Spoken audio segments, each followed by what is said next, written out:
सीधे आपको झारखंड लिए चलेंगे, जहां मध्य प्रदेश के मुखिया डॉक्टर मोहन यादव पहुंचे हैं। मैं संजय सेठ जी, मेरे यहाँ एक सुरेश सेठ मेरे मित्र हैं, वो भी ऐसे जुझारू नेता है, तो मुझे तो लगा कि मेरा बिछड़ा भाई मिल गया। क्या जोरदार ताली बजाओ आपके सांसद जी के लिए। दिल से बात ऐसी निकल रही है कि तलवार से खटाखट हो रही विदेश वालों की। उनकी जितनी भी षड्यंत्र है, ये मित्रों, कांग्रेस, झारखंड मुक्ति मोर्चा, ये जो दिखने के लोग हैं, असली में इनके पीछे कई और लोग हैं। इनकी सरकार, इनकी सत्ता केवल झूठ बोलने के लिए। अभी मैं आया था, आने के बाद मैं देख रहा था, तो आते बहनों ने आरती उतारी, तिलक लगाया। आपने दिवाली मनाई, किस किस ने मनाई दिवाली, बताना हाथ खड़े करके। मैं आपको डरा नहीं रहा हूं, लेकिन ये बात सही है, आप अंदाज लगा लेना। ये चुनाव इस बात का है कि हम अपने देवी देवताओं की पूजा, ये होली दिवाली आगे मनाना कि नहीं मनाना, ये घुसपैठिए आएंगे और हम जो हाल वहां होने वाले ये यहां कराने वाले दुर्भाग्यशाली रूप से। ये कांग्रेस और उनके चट्टे बट्टे, एक भी व्यक्ति के मुंह से नहीं निकला कि वहां अपने हिंदुओं का नरसंहार हो रहा है। इनको हिंदुओं को बचाना चाहिए, क्योंकि वोट के भूखे ये एकमात्र बात जानते कि ये इनके इन प्रकार कुर्सी पकड़ो, केवल सत्ता पकड़ो, सब भूल जाओ। इसलिए लगातार वो सारे षड्यंत्र कर रहे हैं, जिसके कारण से मैंने अभी आते ही बात कही। मैं बाबा महाकाल की नगरी से आता हूं। मैं आबादी का रेशो देखते देखते हेलीकॉप्टर में आ रहा था। आबादी का रेशो हमारे इस राज्य के अंदर 7% हिंदू कम हुए, अब 7% कम नहीं होते। और आदिवासी भाई बहन कहां 40-41% थे, वो 28% रह गए। अरे भैया, आबादी बढ़ रही है तो ये बढ़ना चाहिए कि नहीं बढ़ना चाहिए। ये लोग कहां गए, ये कहां इसलिए गए कि ये बाहर वालों को घुसड़ते जा रहा है।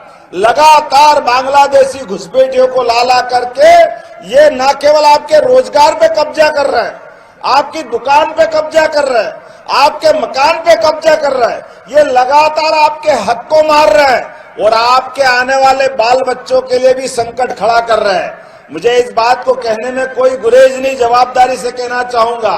अरे भाई, आप इस प्रदेश के अंदर चुनाव लड़ना चाहते हो, कांग्रेस के लोग दिल्ली में चुनाव लड़ना चाहते थे, लेकिन इनके कर्मों के कारण से जनता ने इनको धता बताई है, क्योंकि इनकी भावना गलत है। ये केवल वोट के लिए, अकेले जम्मू कश्मीर में 40,000 हत्याएं अगर हुई है, उसका पाप किसके माथे है, तो वो कांग्रेस के माथे है। हम सबके सामने ये रिकॉर्ड है।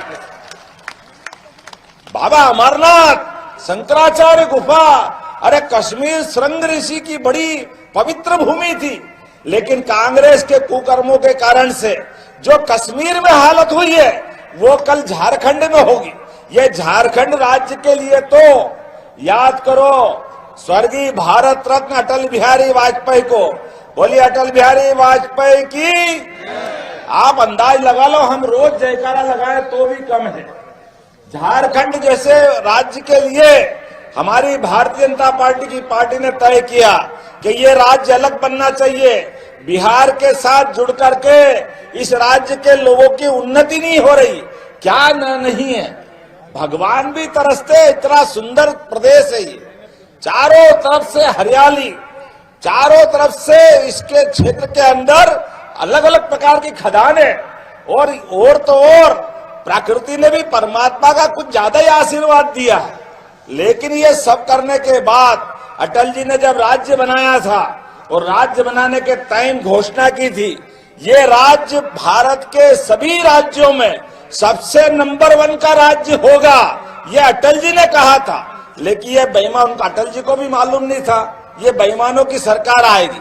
और कर्म कैसे, आपने कहा आलमगीर नोट गिर रहे हैं उसके घर में, समझ में नहीं आ रही कहां रख रहे हैं। ये बेईमानों की सरकार आ गई, जिनके पीए के पास भी ये 40-40 करोड़ रुपए निकल रहे हैं। सही बताओ, अगर 100 के नोट की अगर पूरी रेल भर दो तो रेल कम पड़ जाए। संजय जी गलत तो नहीं है? 350 करोड़ किसको कहते हैं? हमारे बाल बच्चों का पेट काट कर ये सारे के सारे मेहनत करने वाले लोग अपने खून को पसीना कर रहे हैं और ये बेईमान इनको लूट लूट के ले जा रहा है। ये चुनाव ईमानदारी और बेईमानी के बीच का है। ये चुनाव भाजपा कांग्रेस का नहीं है। ये चुनाव हेमंत सोरेन और भाजपा का नहीं है। ये बेईमानी और ईमानदारी का है। एक तरफ बेईमान है और बेईमानी का नमूना आपको मालूम है, जो जेल की सजा काट करके आ रहा है, जेल में जिनके इस कारण से मुकदमे बन रहे हैं। लेकिन हिम्मत देखो, मैं तो आज इस बात को कभी सोचता हूं तो डर जाता हूं। मैं भी सरकार का मुखिया हूं, लेकिन सरकार का मुखिया अगर ये करने लगेगा तो डूब मरना पड़ेगा। अरे हम भगवान राम के देश में रहते हैं। बोलो प्रभु रामचंद्र जी महाराज की। ये भगवान राम राज की कामना करने वाला लोकतंत्र का भारत है। हमारे संविधान के चित्रों में भी अंदर राम राज्य का सपना लिखा है और हमारा अपना देव पुरुष, हमारे सनातन संस्कृति, हमारे सभी देवताओं ने सदैव अन्यायों से संघर्ष किया है। इसलिए हमारे देवी देवताओं ने भी हमको सिखाया है। अभी मैं तो आपके बीच बताना चाहूंगा संजय भैया, हमारे यहाँ तो अभी मैं 2 दिन पहले ये भारतीय जनता पार्टी की सरकार बनी थी हमारी 2023 में, और सरकार ने तय किया कि जन्माष्टमी भी धूमधाम से मनना चाहिए और धूमधाम से सभी सांसद विधायक ने जन्माष्टमी मनाई। और जन्माष्टमी बनाई तो गोवर्धन पूजा भी अच्छे से होना चाहिए। होना चाहिए कि नहीं होना चाहिए? तो होना चाहिए। तो हमारे सभी सांसद, सभी विधायक, सभी मंत्री, मुख्यमंत्री सबने धूमधाम से गोवर्धन पूजा की। अरे अपने 33 करोड़ देवी देवता का वास होता गौ माता में, होता कि नहीं होता? उनकी पूजा करना चाहिए कि नहीं करना चाहिए? लेकिन हमारी सरकार इसलिए कर रही है कि ये झंडा लहरा रहा है, और झंडे का निशान आप याद रखना, ये कमल का फूल है। अभी आपने लक्ष्मी पूजन किया है। लक्ष्मी पूजन में अगर आपको कोई कारण से मूर्ति नहीं मिले, लक्ष्मी जी का पाना नहीं मिले, तो आप केवल कमल की फूल की पूजा कर लो तो अपने आप विष्णु लक्ष्मी पूजन हो जाता है। ये पवित्र निशान हमारा, ये हमारी देव संस्कृति है। हमने अगर पार्टी का विचार भी रखा तो सनातन धर्म का पालन करने के लिए हमने अगर जय भी बोली है तो भारत माता की जय बोली है। इनको भारत माता की जय बोलने में भी कष्ट होता है। और आप बताओ, कोई भी देश का देशवासी, सच्चे देशभक्त ये सीमाओं पे खड़े काहे के लिए रहते हैं? इसीलिए खड़े रहते हैं कि देश विरोधी लोग देश में नहीं आना चाहिए।